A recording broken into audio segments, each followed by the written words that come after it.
Artinya di sini kita tidak boleh menganggap sebelah mata Iran ya, walaupun laporan intelijen menyampaikan 80% capability militernya sudah hancur, ternyata Iran bisa membuat gebrakan dalam waktu 24 jam terakhir yang luar biasa menurut saya, ada 5 titik. Artinya di sini potensi-potensi tokoh-tokoh penting Israel tewas bisa saja jadi akurat.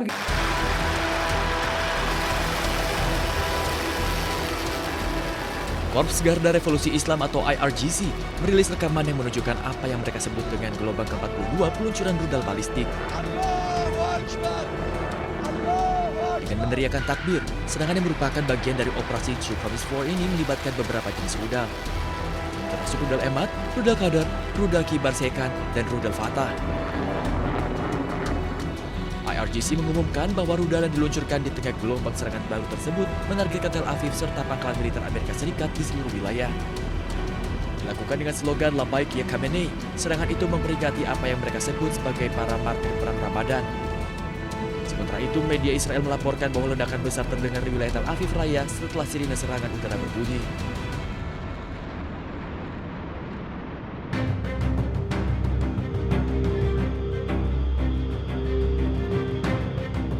Komando Pusat Amerika Serikat, CENTCOM, merilis rekaman yang memperlihatkan pasukan Amerika menghantam pesawat militer Iran. Dalam video tersebut, nampak sebuah pesawat meledak dan terbakar akibat terkena serangan. CENTCOM menyatakan operasi militer dilakukan bersama Israel terus menekan kemampuan militer Iran khususnya di sektor udara.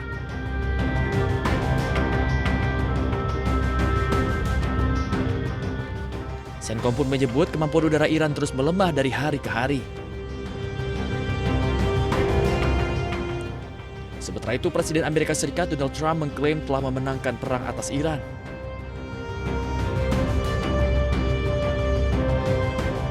Trump juga mengklaim berhasil menghancurkan sistem pertahanan dan pabrik-pabrik rudal Iran.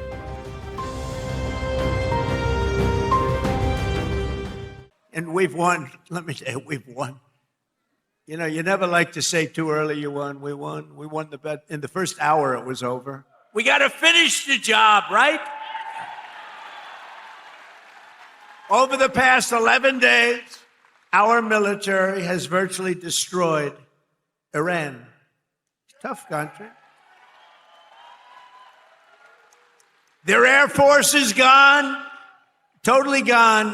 That took the better part of about 3 hours. They no longer have radar.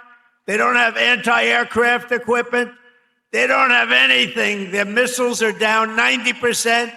Their drones are down 85%. We're blowing up the factories where they're made left and right.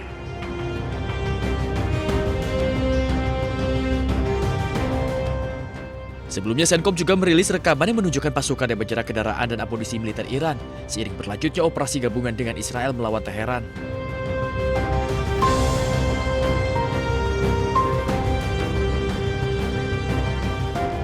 Amerika Serikat mengklaim sejak 24 jam pertama operasi Epic Fury serangan rudal balistik dan drone Iran telah menurun drastis.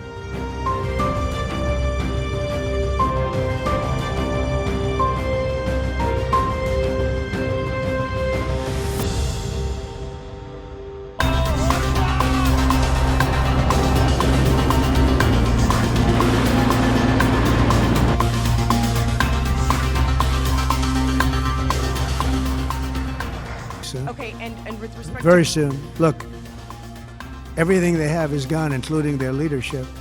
Presiden Amerika Donald Trump yakin perang melawan Iran akan segera berakhir. Hal ini diucapkan Presiden Amerika yang mengklaim telah berhasil menyerang pemimpin Iran Ali Khamenei hingga tewas.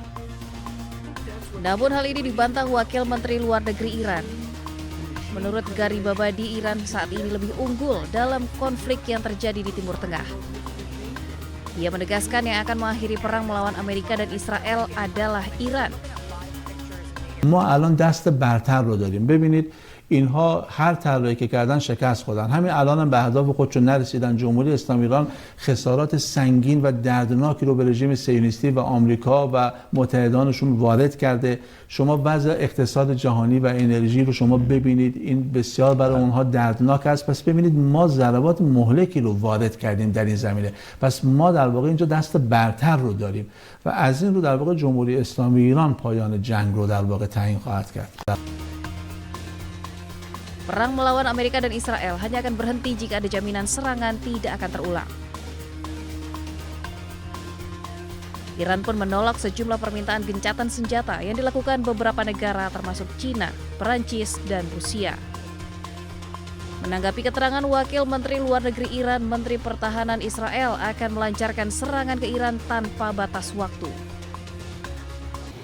המבצע הזה יימשך ללא שום מגבלת זמן, ככל שידרש עד שנשיג את כל היעדים ונכריע את המערכה.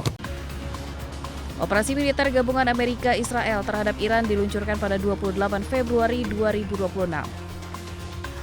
Teheran menanggapi serangan itu dengan serangan rudal dan pesawat tak berawak yang menargetkan fasilitas Amerika dan Israel di seluruh wilayah.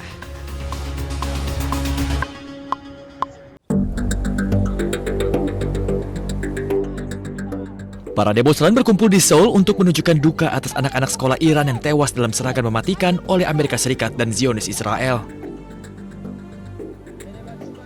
Para pengunjuk rasa meneriakkan slogan-slogan sambil membawa tanda dan spanduk saat massa berbaris di jalanan. Mereka juga menuntut aksi yang dinilai sebagai kejahatan ini harus dibawa ke hadapan Mahkamah Pidana Internasional. Sebelumnya, Gedung Putih mengklaim Trump akan menerima kesimpulan penyelidikan Amerika Serikat yang sedang berlangsung terkait serangan itu setelah awalnya menyalahkan Iran.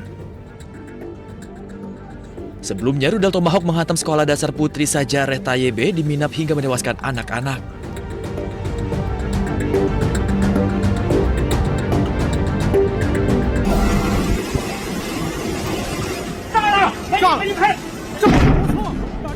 Perang di Timur Tengah menyasar kilang hingga penyimpanan minyak sejumlah negara.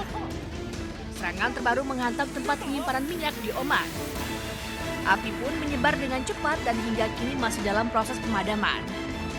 Iran pun membantah serangan ini. ضمن آنکه حادثه‌ای که در بندر سلاله کشور دوست، همسایه و برادرمان عمان اتفاق افتاده است، بسیار مشکوک به نظر می‌رسد. جمهوری اسلامی ایران در حال بررسی این موضوع است. امنیت و حاکمیت ملی عمان برای نیروهای مسلح جمهوری اسلامی ایران قابل احترام می باشد.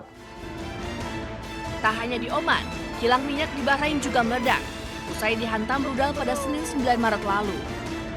Kantor berita milik negara Bahrain mengumumkan tentang keadaan darurat akibat serangan rudal ini. Sebelumnya, kompleks kilang minyak Fujairah, salah satu kilang minyak terbesar di Timur Tengah, juga terbakar. Kebakaran terjadi akibat jatuhnya puing drone yang dicegat oleh sistem pertahanan udara Uni Emirat Arab. Hasil penyelidikan terungkap drone ini bukan milik Iran. Tak hanya negara tetangga, depo minyak di Iran juga menjadi target. Serangan Israel ini menyebabkan kebakaran besar.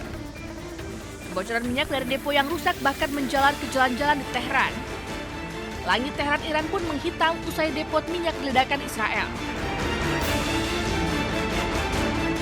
Rangkaian serangan ini semakin membuat produksi minyak teluk semakin di ujung tanduk.